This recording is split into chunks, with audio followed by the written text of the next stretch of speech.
dia, meus amados irmãos, minhas amadas irmãs. É um prazer enorme revê-los através de mais um trimestre de lições novas. Hoje começaremos a analisar ensinos de Jesus. Esse trimestre que vai de julho até setembro de 2014. Que o Senhor possa nos abençoar tanto quanto tem nos abençoado até aqui e continuarmos mergulhando em assuntos maravilhosos, agora especialmente sobre os ensinos de Jesus. Gostaria de convidá-los para uma palavra de oração. Querido Senhor, unja-nos com Teu Santo Espírito para o pleno entendimento dos ensinos de Teu Filho para conosco acerca de Ti e do Teu reino. Encha-nos do Teu Santo Espírito e capacite-nos à prática dos ensinamentos e a sermos usados como instrumento nas Tuas mãos para transmitir essas mensagens. É o que te suplicamos, agradecidos, em nome de Jesus. Amém. A lição de número 1, nosso amado Pai Celestial. O texto aqui sugerido, 1 João, capítulo 3, verso 1. Vede que grande amor nos tem concedido o Pai, a ponto de sermos chamados filhos de Deus. E de fato, somos filhos de Deus. Por essa razão, o mundo não nos conhece, porquanto não o conheceu a Ele mesmo. Veja bem, meus amados, que inicialmente, partindo aqui do próprio texto citado, nós vimos que por essa razão o mundo não nos conhece.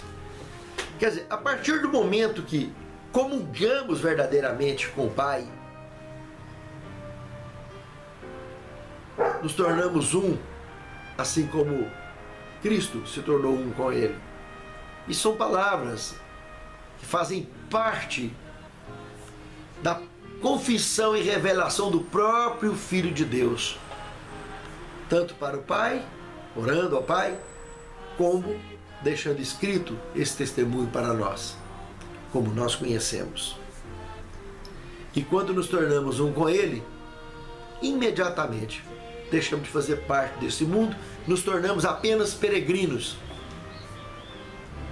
nos tornamos diferentes das pessoas comuns. O homem comum não pode ver a face de Deus, mas o homem que se torna um com Ele, com certeza vai viver eternamente com Ele, porque através de Cristo se achega a Ele. É muito importante lembrar desse detalhe. E gostaria também de destacar um detalhe,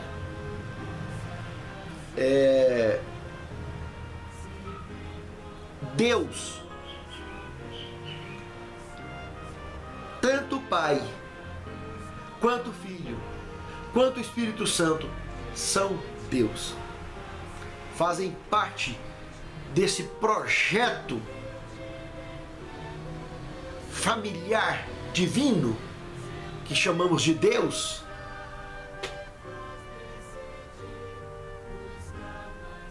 Para justificar essa expressão Deus, que na realidade no original é Elohim, e Elohim é plural. Apenas isso gostaria de deixar claro na abertura do contexto. Muito bem, agora entraremos no segundo tema da lição desta semana. Nosso Pai Celestial.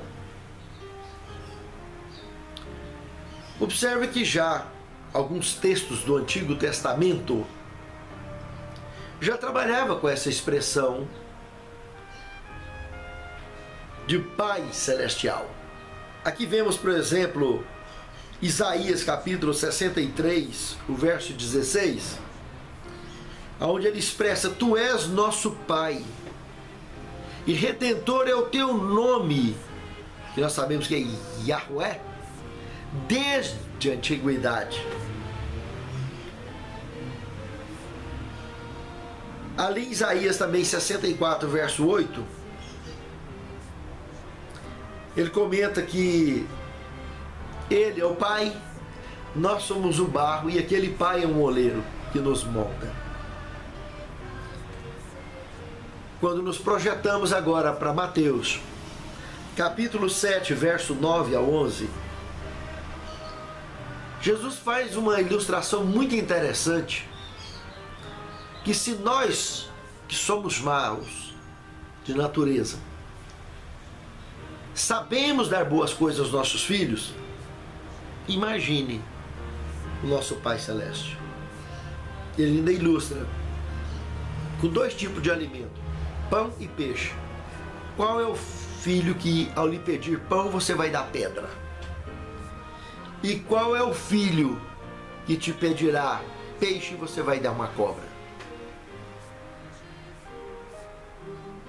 Quer dizer que, numa regra geral, básica, nós que somos pecadores, mortais, maus de natureza, sabemos dar boas coisas aos nossos filhos. Imagine só o Deus de amor. Agora no terceiro tema da lição, revelado pelo Filho. Aqui nós temos uma conversa um pouco mais profunda, porque passamos a tratar de revelação, é algo bem profundo.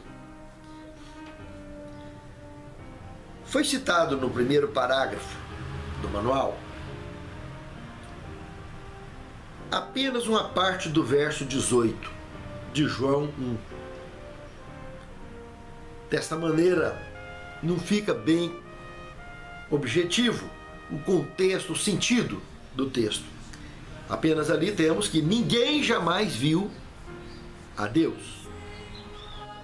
Essa é a primeira parte somente do verso 18 do capítulo 1 de João.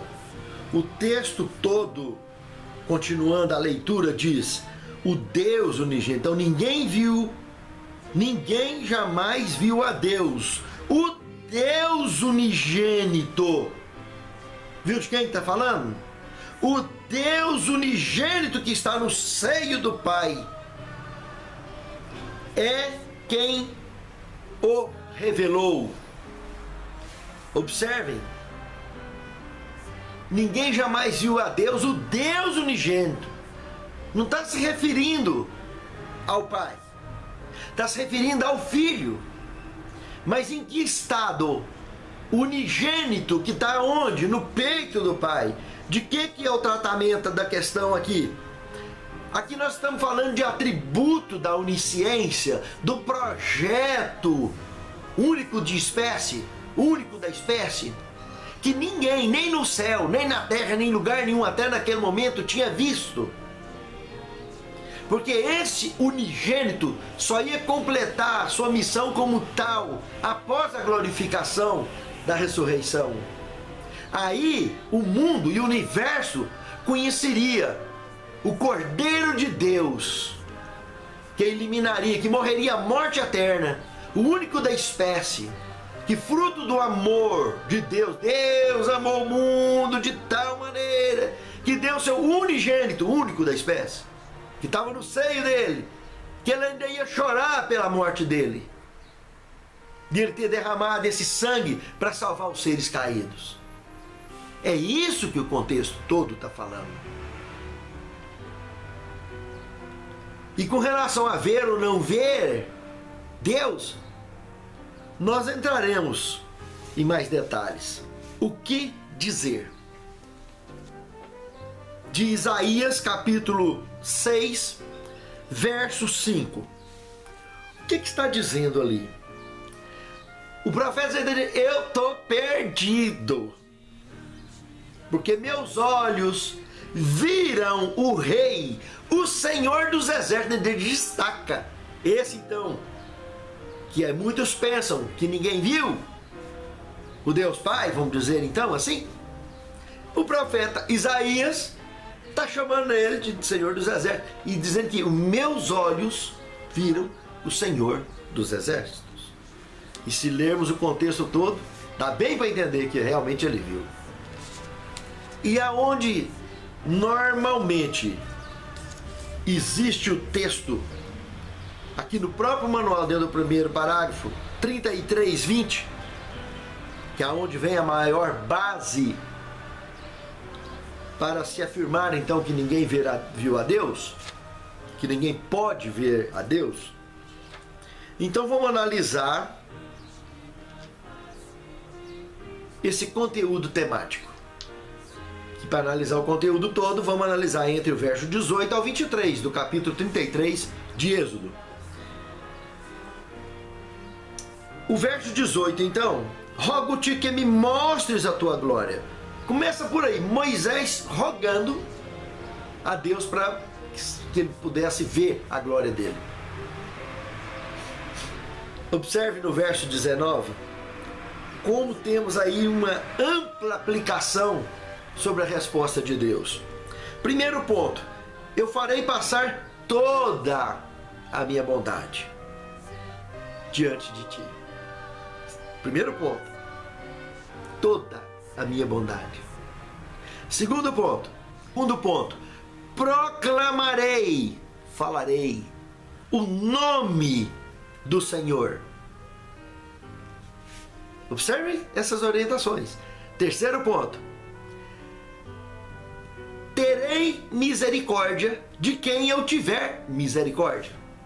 Por que será que Deus está falando essas coisas? O que tem a ver com o que Moisés pediu? Mas são prévias orientativas da divindade, aplicações que estão conectadas com a forma de relação nossa para com Deus, para que possa ser concedido o que ele concedeu a Moisés. Observe, quando ele diz que terei misericórdia, ele está concedendo o pedido já. Ele está atendendo o pedido. Ele está dizendo que vai atender. E o quarto ponto: e me compadecerei de quem eu me compadecer. Quando ele fala em compadecer, ele está indo além de apenas deixar ele ver a glória, mas está permitindo a ideia clara, está afirmando para ele, em poucas e boas, que ele vai morar com ele eternamente, porque ele achou graça nos seus olhos. Se você analisar o resto do contexto, mal sabia ele que, como revela Judas, verso 9, que o arcanjo Miguel, que era Deus, estava com Deus. O Filho de Deus era Deus, estava com Deus, chamado ali de Verbo. João, capítulo 1, verso 1, iria lá ressuscitar ele. E ele viveria eternamente com Deus. Em Deus concordar, ele abriu um explicativo, que para isso são 4 passos importantes, que esses 4 pontos que analisamos. O primeiro deles, reconhecer a bondade divina. Como que alguém quer ver a Deus se não reconhece a bondade divina na sua vida? Segundo ponto, falar com Deus, proclamá-lo. Falar com Deus, proclamá-lo. Alto clamor, 3 mensagens angélicas, convencer o mundo do pecado, da justiça, do juízo, se envolver na obra de amor, ser um servo verdadeiro de Deus, uma serva verdadeira de Deus. Terceiro, louvar a misericórdia divina de forma incansável. Nós não podemos nos cansar disso. E quarto, ser compassivo, ter compaixão, reconhecendo especialmente essas características na manifestação divina em nosso favor e na nossa conduta com o nosso próximo, expondo que verdadeiramente somos luz do mundo, sal da terra, e fomos criados à imagem e semelhança desse Deus que nos faz ser diferente do homem comum que não pode ver a Deus. Prestou atenção? O verso 20 então, aonde ele vem e diz, não de forma exclusiva, mas de forma objetiva, não me verás a face, porquanto homem nenhum verá. Homem comum. Moisés não era um homem comum. Elias também não foi. Enoque também não foi. Moisés também não é. Mas e você é? Então você também não pode ver. Agora, se você deixar de ser uma pessoa comum, passar a se tornar um com ele, você não só vai ver, vai viver eternamente com ele. Então, no presente, quando ele diz, não verás a minha face, porquanto homem nenhum, ele está falando aqui, no presente, verá, futuro. Está vendo aqui? A minha face. Não pode ver mesmo. Homem comum não pode. Só homem especial. Quem anda com Cristo é revestido do Santo Espírito. Agora, quando partimos para o verso 21, eis aqui um lugar para Moisés. Foi a fenda na rocha. Mas eu pergunto, e para você? Para você ver a Deus vai ter que sofrer um acidente? Em que pedra dessa vida dura, de coração duro que às vezes nós somos, nós teremos que nos esborrachar para aprender sobre a misericórdia e o amor de Deus? Que nós temos que nos envolver nessa obra de serviço a Deus, o verdadeiro sentido da nossa vida. Que tipo de fenda de pedra que nós vamos ter que esconder e reconhecer esse Deus maravilhoso? Lembra?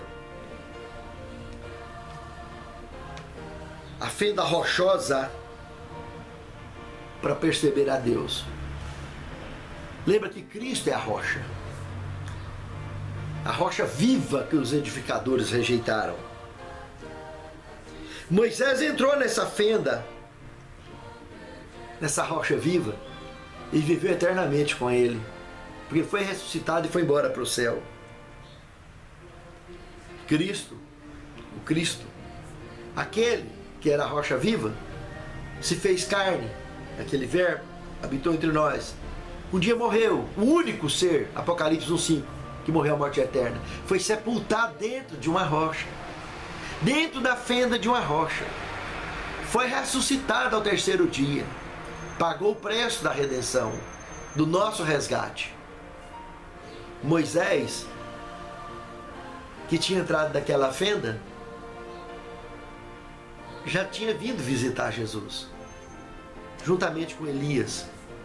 Marcos capítulo 9, de 2 a 6, lá no Tabor, uma vigília no Tabor, coisa linda. Esse Moisés, o Moisés da rocha, né?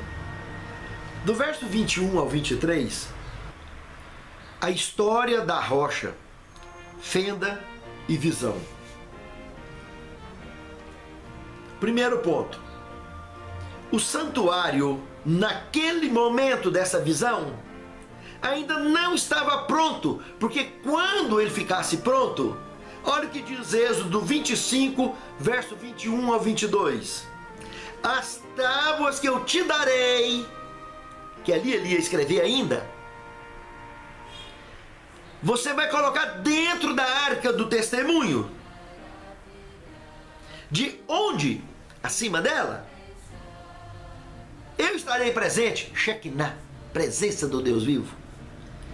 E ali eu falarei contigo acerca das instruções diversas ao meu povo. Não foi eu que escrevi, está aqui. E lá em Êxodo 30, verso 36, sobre o incenso exclusivo que era para fazer para Deus, ele ali dá uma orientação que era para pegar uma parte dele, fazer pó e colocar diante da arca, um senso exclusivo para Deus, aonde eu me avistarei contigo. Está aqui. Então não precisa de ninguém fazer cavalo de batalha acerca desse assunto, porque nós fomos feitos à imagem e semelhança de Deus. E o que dizer de Adão? Meus amigos, a pior condição que o homem possa se encontrar é estando em pecado. E ali nós não estamos falando de um homem comum, nós estamos falando de alguém que vivia em glória, ele e a mulher dele, os nossos primeiros pais, e acabou de perder a glória, estava em pecado aberto e face a face. Deus, na sua misericórdia, como ele disse aqui para Moisés, terei misericórdia de quem eu tiver misericórdia, teve a ponto de não consumi-lo com a sua presença. O que normalmente, segundo aos Tessalonicenses 2,8, então será revelado o iníquo, a quem o Senhor desfará pelo assombro da sua, porque ele não vai manifestar misericórdia para o iníquo. Porque o iníquo, a diferença dele com Adão é que Adão estava disposto, estava arrependido, senão Deus não tinha aproximado dele.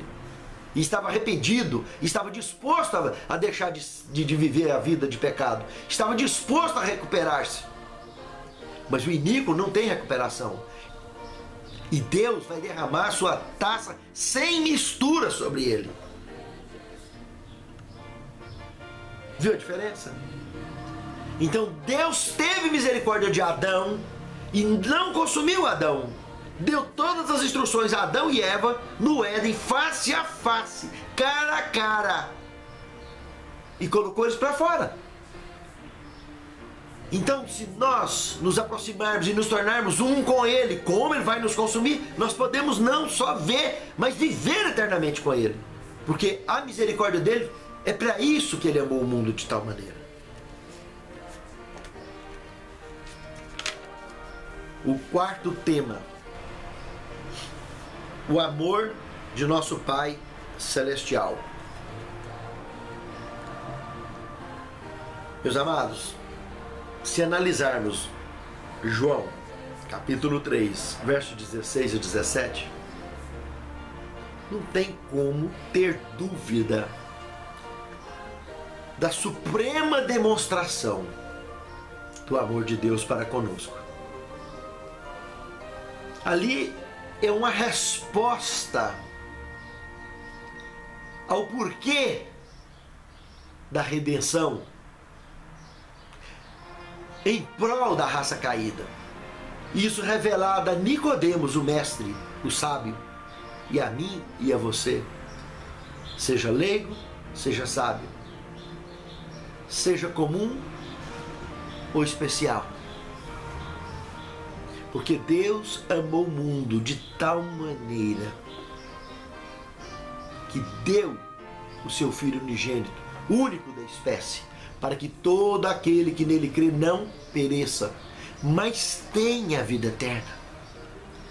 Verso 17. Deus enviou seu Filho ao mundo não para que condenasse o mundo, não foi esse o propósito, mas para que o mundo fosse salvo por ele.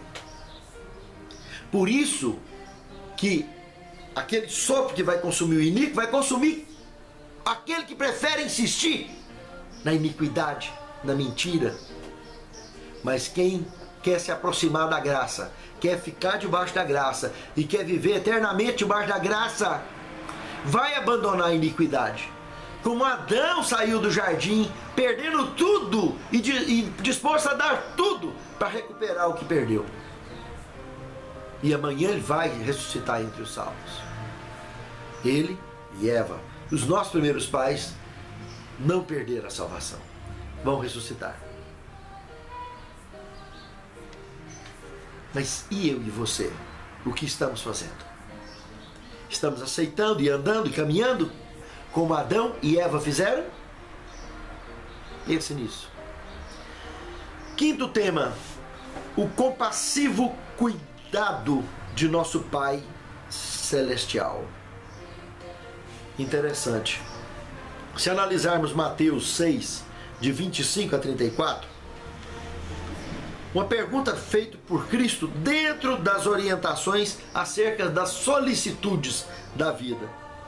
Por acaso não é a vida mais do que o alimento? E o corpo mais do que as vestes? O próprio Cristo responde: o Pai é nossa solução. Homens de pequena fé. Ele ainda aponta para as andorinhas, os lírios do campo, os pardais, e afirma que eu e você estamos acima dessas criaturas que já são tão belas e cuidadas por Deus, porque fomos feitos à imagem e semelhança de Deus, e o amor de Deus supera tudo isso. Quantas e quantas pessoas ficam o tempo todo reclamando das durezas e dificuldades da vida e não conseguem perceber que Deus nos ama a tal ponto que o melhor para nós é exatamente o que está acontecendo. Se realmente algo melhor for possível e nós nos tornamos um com o Pai, pode ter certeza, a misericórdia e o amor de Deus não nos deixará na mão, em hipótese alguma. Mas se o melhor for exatamente como estamos, Deus não vai abrir mão de nada. E um dia entenderemos que realmente o melhor é isso. Do que algo melhor segundo os nossos olhos se tornar motivo da nossa perdição. O sexto tema: o Pai, o Filho e o Espírito Santo. Elohim, no plural. Deus no plural. Deuses. Pai, Filho e Espírito Santo. A Santíssima Trindade. Façamos o homem a nossa imagem conforme a nossa semelhança. Observe, meus amados irmãos, que a família humana foi feita à semelhança da família divina, em espírito e em verdade.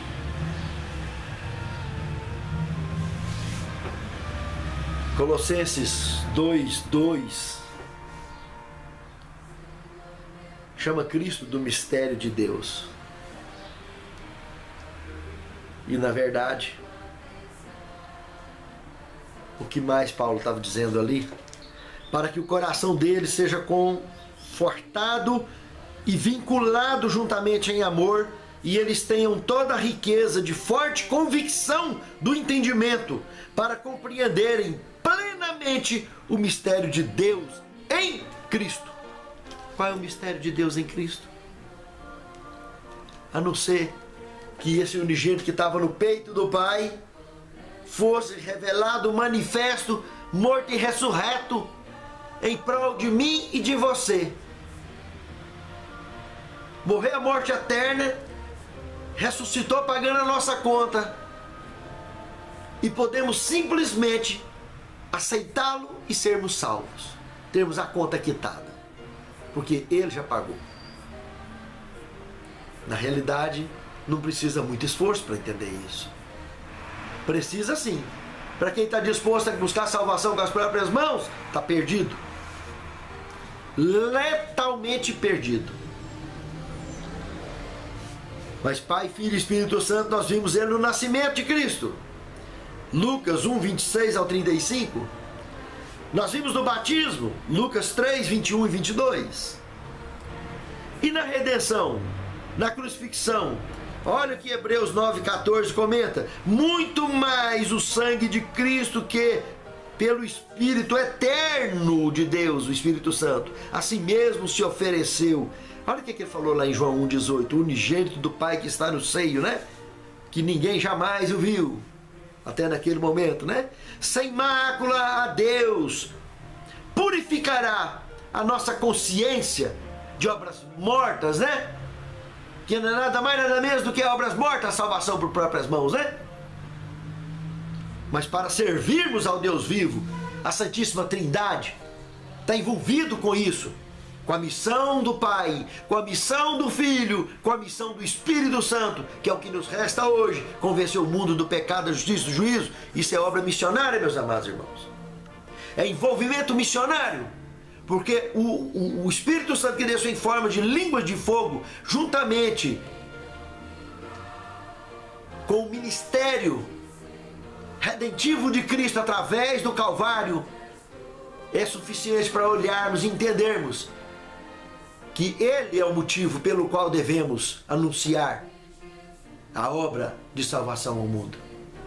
Mostrar ao mundo que o dragão está solto, devorando, que o leão está solto, mas que, segundo a Pedro, ele mostra que o leão está tragando bêbados, porque o bêbado não acende a fogueira, ele fica tão embriagado que dorme no escuro, e aí é devorado. Mas a pessoa sóbria e vigilante não descuida da fogueira, e o leão fica longe, o dragão fica longe. O fogo do Espírito Santo que desceu no Pentecoste e está aqui nesse planeta vai encher ele em forma de alto clamor, como chuva serôdia para a colheita da grande messe do Senhor, da grande seara. E qual tem sido a minha e a sua participação, envolvimento nessa obra de evangelismo? Sétimo tema, o último parágrafo, é um trecho de Parábolas de Jesus, página 141, 142. Os pais amam os filhos, mas o amor de Deus é maior, mais amplo e mais profundo do que jamais pode ser o amor humano. É incomensurável. Pense nisso. Senhor Deus, santifica-nos em Tua Palavra, porque a Tua Palavra é a verdade. E que essa nova série de lições nos faça estarmos mais próximos de Ti e possamos Te servirmos em espírito e em verdade. E naquele grande dia, eternamente, estarmos morando contigo. É o que Te suplicamos, agradecidos, em nome de Jesus. Amém, Senhor.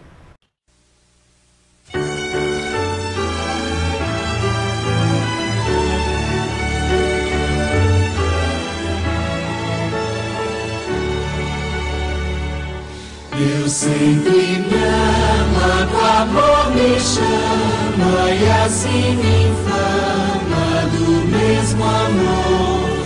Por isso canto, amor divino será meu hino, amor de Deus. Cativo estive, mas graça obtive do amor que vive e faz viver. Por isso canto, amor divino será meu hino, amor de Deus. Enviou seu Filho, prestou-me auxílio, mostrou-me o trilho que ao céu conduz. Por isso canto, amor divino será meu hino, amor de Deus. Jesus buscou-me, Jesus salvou-me, Ele aceitou